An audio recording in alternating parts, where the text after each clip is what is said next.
I always have to crack a chicken nugget joke because, it's a nugget and this is like a kid's meal, 4-piece chicken nuggets.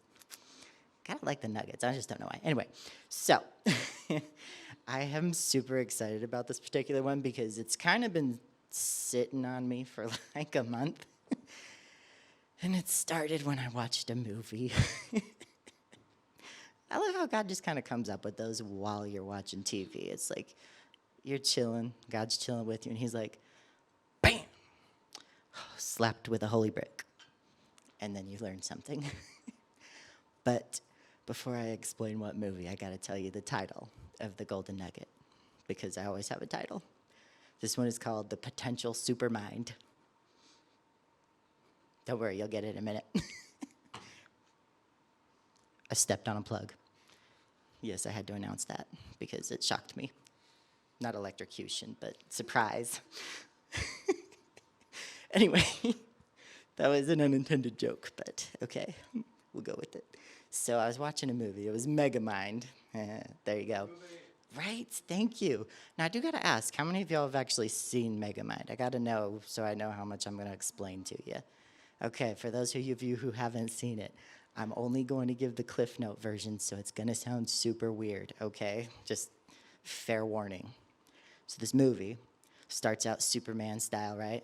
You got 2 little alien babies from different planets being shot to Earth because, when your planet's dying, what else are you going to do? Send them to Mars? That's not how the comic book rolls. Anyway, so they're going to Earth, and as the blue baby, yes, he's blue, is being put in this rocket, this part is super important. His parents tell him, you're meant for, and then the door closes, and he says, I wish I heard that last part. It sounded very important, and it was. It really was. It was so important. But that's a joke that I don't think was really connected in this movie, but I loved it because God connected it for me. And so I'm going to share that with you. So basically, as they're being shot to Earth, you got the one baby who goes into the mansion. And this part confuses me a little bit because the blue baby, well, he lands in a prison, and for some reason, they let the prisoners keep the baby. I mean, there's some sketchy things wrong with that, in my opinion, but hey, it's a great, interesting form of story for the movie, I suppose. If you're going to make a villain, why not? So that's just kind of the background here. But then God starts talking to me about Jeremiah 29:11. And I know I say this verse every time I come up here, but I always seem to get something new about it. No matter which version you read it in, it says, God knows the plans he has for you. He knows the thoughts he thinks toward you. And what's interesting is in every version, no matter what phrasing, God is thinking about your future. He sees your future. So when we go back to Megamind, this is just, I love this movie because it's got that ultimate turnaround. You got the supervillain who's just terrible at being a supervillain. But it's funny, so, we watch it. And in the end, he turns into a superhero. Granted, he sort of went along a really crazy journey along the way, but he turns into a superhero, and the original superhero kind of apparently told him, you were always meant for this, or something to that effect. Don't remember the exact words, but that was weird.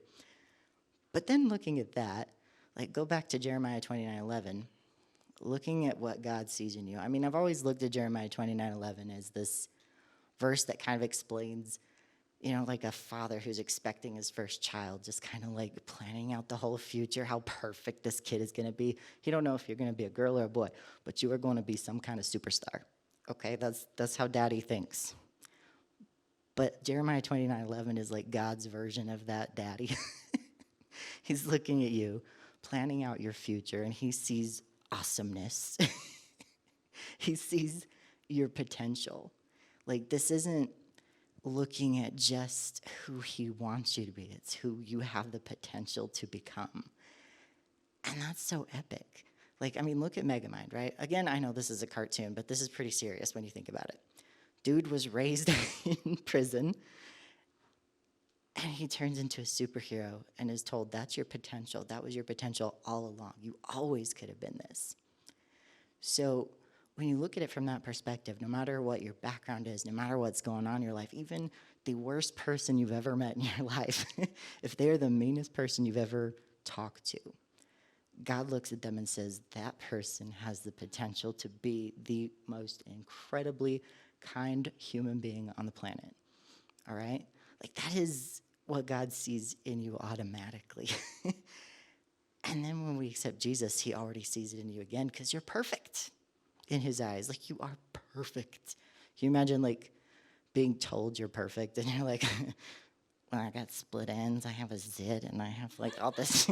But, like, God sees you as perfect. Do you think God's looking at your skin like, dude, you need some pimple cream? Like, God isn't looking at you like that. You know, he already sees you as perfect because that's not just who he sees in you or who he created you to be, but that's your potential. You have the potential to rise to be this perfect, incredible, awesome, talented, gifted person that God put all of this stuff in you. Says, that's my son, that's my daughter over there. You know, like, I just realized, like, I pointed backwards. And yeah, anyway, there's females on this side, male on that side. I mixed that up, but you know what I mean. Stage left, stage right. Okay, we'll just go that way. But ultimately, in this revelation with Megamind, like, you always have had the potential. And then even when you see somebody who's kind of, I mean, if you ever meet that person in school who's just like a nobody or thinks they're nobody, like, look at them through God's eyes. Like, can you imagine just seeing that one person who just hates themselves because everybody hates them? And you see them, like, sitting in the corner crying, you're like, oh my gosh, man, do you see the heart on that person? Just because you can see them through God's eyes, and it's like, you have any idea who you are? Do you want to find out? Like, that's like the ultimate point, because that person has the potential to be much more than they even see in themselves. So ultimately, this is a really long message, but I'm going to keep it at that for now because, like, it's a nugget. So this is your kids' meal version. And, yeah. Oh, we do. We have Happy Meals. So we have Happy Meals. That's the golden nugget in the meal.